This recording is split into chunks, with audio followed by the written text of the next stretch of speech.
Hello, അപ്പോൾ ഇതാ ഇന്ന് ഒരു കോളേജിലുള്ളൊരു ദിവസത്തെ വ്ളോഗാണ്. അപ്പോൾ നമ്മൾ വീട്ടിൽ നിന്ന് പോകുന്നത് ഞാൻ 7:45 ആകുമ്പോഴത്തേന് വീട്ടിൽ നിന്ന് പോരും. എന്നാലേ കറക്റ്റ് ടൈമിൽ ബസ്സൊക്കെ കിട്ടുള്ളൂ. 2 ബസ് കയറി പിന്നെ മഞ്ചേരിയിൽ നിന്ന് വേറൊരു ബസ് കയറി പോകണം.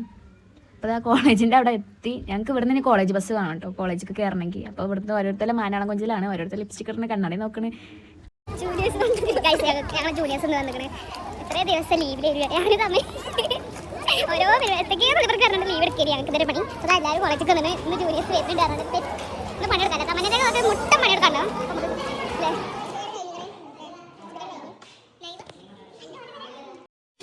അപ്പോൾ ക്യാമറ കൊണ്ടുവരുമ്പോൾ എല്ലാവരും ഓരോരോ വർത്തമാനം ഇങ്ങനെ പറയണ്ടായി. അപ്പോൾ അതാ ഫുഡ് കഴിക്കലൊക്കെ ഒന്നും വീഡിയോ എടുത്തിട്ടില്ല കേട്ടോ. അപ്പം കോളേജ് വിട്ടപ്പോൾ നേരത്തെ ഇറങ്ങി. അവിടെ പരിപാടി എടുക്കണ്ടായിനി. 3rd ഇയേഴ്സ് ഫസ്റ്റ് ഇയേഴ്സിന് പരിപാടി കൊടുക്കുകയാണ്. ഞങ്ങൾക്ക് കയ്യിൽ റോളൊന്നുമില്ല, 2nd ഇയേഴ്സ് അല്ലേ. അപ്പോൾ ഞങ്ങളത് നോക്കി ഇങ്ങനെ കാണീനി. അപ്പോൾ അതെല്ലാവരും ഞങ്ങളിങ്ങനെ പറയണത് എന്താ വെച്ചാൽ ഞങ്ങൾക്ക് ഈ പരിപാടിയൊന്നും കിട്ടിയിട്ടില്ല. ഇനി ഞാനൊക്കെ ലാസ്റ്റിനൊക്കെ വന്നേ. അപ്പോൾ ഞങ്ങൾ കോളേജ് ബസ്സൊക്കെ ഇറങ്ങി. അവിടുന്ന് ലൈൻ ബസ് കയറി മഞ്ചേരി ഇറങ്ങി. സ്നേഹൻ്റെ ചിലവുണ്ടായിനി, ഓൾ ഐഫോൺ എടുത്ത് തന്നിട്ടുണ്ട്. അപ്പോൾ ഞങ്ങൾക്ക് എല്ലാവർക്കും ഓരോ കോൾഡ് ബൂസ്റ്റ് വാങ്ങി തന്നു. ഒരാൾ അതിൻ്റെ മേലെ ഓളെ മേത്ത് കൂടെ പാർന്നും ചെയ്തു. അപ്പോൾ ഞാൻ കോൾഡ് ബൂസ്റ്റ് കഴിച്ച് ഞാൻ വേഗം പോകുന്നു. കസിന് വരുന്നുണ്ട് പറഞ്ഞു. ഓന് പോകുന്ന കാര്യം ഞാൻ പറഞ്ഞില്ലല്ലോ. അപ്പോൾ ഓന് 2 ഷർട്ടൊക്കെ എടുക്കണം പറഞ്ഞു. അപ്പോൾ അതൊക്കെ എടുത്ത് വീട്ടിലേക്ക് പോകുന്നു. നല്ല മഴയുണ്ട്, വേറെ വീഡിയോ ഒന്നും എടുക്കാൻ പറ്റില്ല. അപ്പോൾ ഇത്രയൊക്കെ ഉള്ളൂ.